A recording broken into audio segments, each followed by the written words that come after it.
இன்றைக்கி Tuesday early morning காலையில் டே 3 மணி போல் start ஆகிடுச்சு. எழுந்திரிச்சு குளிச்சுட்டு வர்றதுக்குள்ளே 4:30 ஆகிடுச்சு. இன்றைக்கி பிரம்ம முகூர்த்தம் டே 2 ஃபஸ்ட் டே நல்லபடியாக விளக்கேற்றிட்டேன். இன்றைக்கி டேயும் அப்படி தான் போகணும்னு ஃப்ரெஷ் ஆகிட்டு வந்துட்டேன். வந்ததும் டெரஸில் இருக்க கேட்டை ஓப்பன் பண்ணிவிட்டு பஞ்ச பாத்திரத்தில் இருக்க வாட்டரை நான் எப்போவுமே நான் வெத்தலையும் அப்புறமா மணி பிளான்ட்டும் வச்சுருக்கேன். ஸோ அதுக்கு தான் நான் எப்பவுமே அந்த பஞ்ச பாத்திரத்தில் இருக்க தண்ணியை நான் அதில் தான் ஊற்றி வைப்பேன். ஏன்னா நல்லா வளரும். அதனால் அப்படி ஊற்றிட்டு அப்புறம் பஞ்ச பாத்திரத்துலேயும் புது தண்ணி மாற்றி வச்சுட்டேன். விளக்குக்கு எல்லாத்துக்குமே ஆயில் ஊற்றி வச்சுட்டு புது திரி போட்டு வச்சுட்டேன். அதுக்கப்புறமா சின்னதாக ஒரு கோலம் போட்டுடலான்ட்டு வாசப்படியில் ஒரு சின்னதாக கோலம் போட்டுட்டேன்.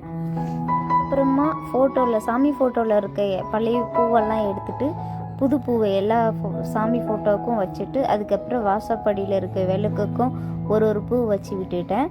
அதுக்கப்புறமா வெளியிருந்து விளக்கு ஏற்றிட்டு போனேன். ஏன்னா வெளியிருந்து நம்ம லக்ஷ்மி உள்ளே கூட்டிகிட்டு போகிற மாதிரி வெளியிருந்து ஏற்றி உள்ளே அதுக்கப்புறம் தான் உள்ளே போயிட்டு விளக்கு ஏற்றினேன் நான்.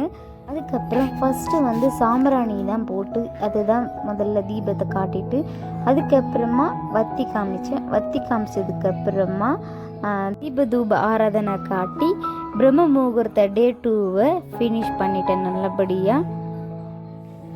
இதோட இந்த ஷார்ட்ஸ் முடிய போகுது. நெக்ஸ்ட் ஷார்ட்ஸில் பார்க்கலாம். ஓகே, பாய்.